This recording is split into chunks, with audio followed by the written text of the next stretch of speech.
This channel does not promote any violent, harmful or illegal activities. All content provided by this channel is meant for educational purpose only. Malda মুর্শিদাবাদে BJP fail করেছে, তাই আবার চেষ্টা করছে। নবীন বাবু active BJP RSS এর নেতা বজবজ অঞ্চলে। বিজেপির এই চক্রান্ত বারবার ব্যর্থ হয়েছে, আগামী দিনেও ব্যর্থ হবে। এটা হচ্ছে বিজেপি নোংরামি। এত পরিমাণে বিস্ফোরক আসছে কোথা থেকে? মাননীয় লিডার অফ অপোজিশন, আপনি জবাব দেবেন কি? দেখুন, দুয়ে দুয়ে যদি চার করেন সবটা মিলে যাচ্ছে। গতকালকে রাত্রি 8:45 নাগাদ বজবজ থানার অন্তর্গত একটা এলাকায় পুলিশ রেড চালায় এবং সেই রেড চালিয়ে 5 জন গ্রেফতার হয় বিস্ফোরক বিভিন্ন পদার্থ সহ, যেগুলো দিয়ে বিস্ফোরক তৈরি করা হয়। সেই যে 5 জন গ্রেফতার হয়েছে তার মধ্যে একজন নবীন চন্দ্র রায়, সরাসরি বিজেপি এবং আরএসএস এর কর্মী।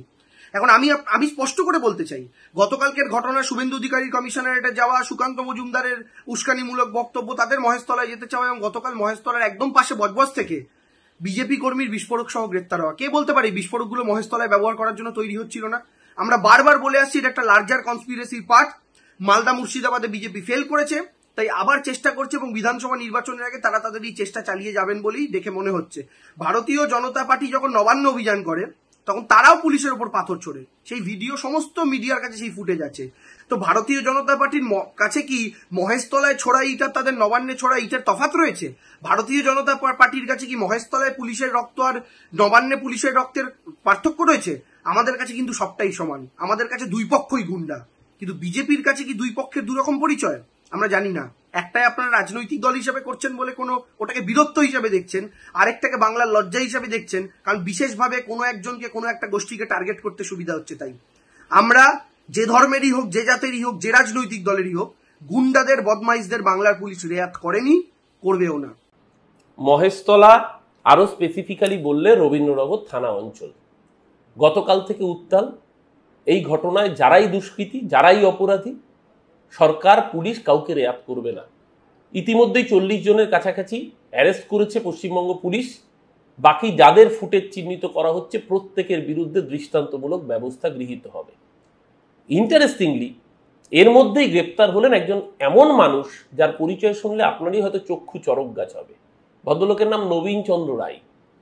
হ্যাঁ, ঠিকই শুনেছেন, নবীন বাবু অ্যাক্টিভ বিজেপি আরএসএস এর নেতা বজবজ অঞ্চলের, যাকে কদিন আগে রামনবমীর মিছিলে অস্ত্র হাতে আস্ফালন করতে দেখা গেছে, পুলিশের ব্যারিকেড লাথি মেরে ভেঙে দিতে দেখা গেছে।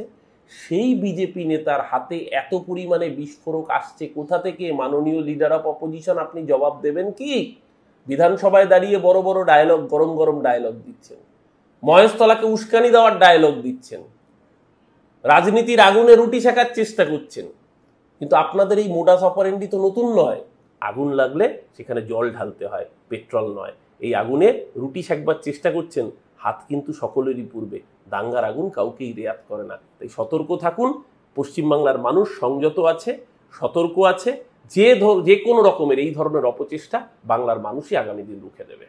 দেখুন, মহেশতলা নিয়ে বিজেপি বা বিরোধীরা যখন একের পর এক কুৎসা এবং প্ররোচনা ছড়াচ্ছে, পুলিশ কাজ করছে, তখন বজবজ থানা এলাকায় গতকাল একটা ভয়ঙ্কর চক্রান্ত ধরা পড়েছে।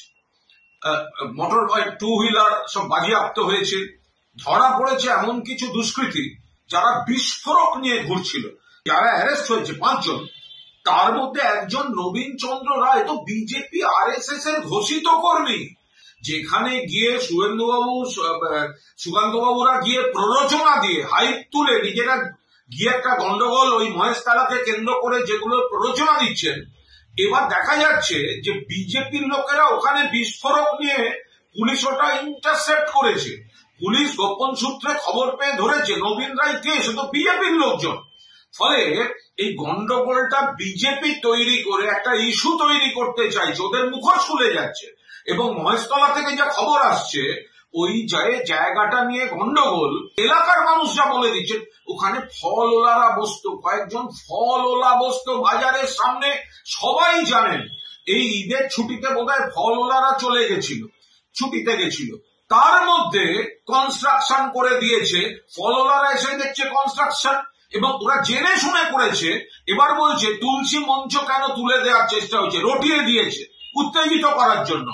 বাস্তব হচ্ছে ওখানে ফলওয়ালারা বসতো, 2-3 দিন আগে ওখানে একটা কনস্ট্রাকশন করে দিয়েছে। তারপর আবার গুন্ডা পাঠাচ্ছে ওই জায়গাটাকে আরো কি করে পরিস্থিতি ঘোরালো করা যায়। এটা হচ্ছে বিজেপির নোংরামি। এখানে পুলিশ প্রশাসন সঠিকভাবে কাজ করছে। আসুন, বিজেপির কোন প্ররোচনা, ধর্মীয় ভেদাভেদে আমরা কোনো অবস্থায় তাদের এই চক্রান্ত সফল হতে দেব না। বিজেপির মুখোশ খুলে যাচ্ছে, খুলে যাবে।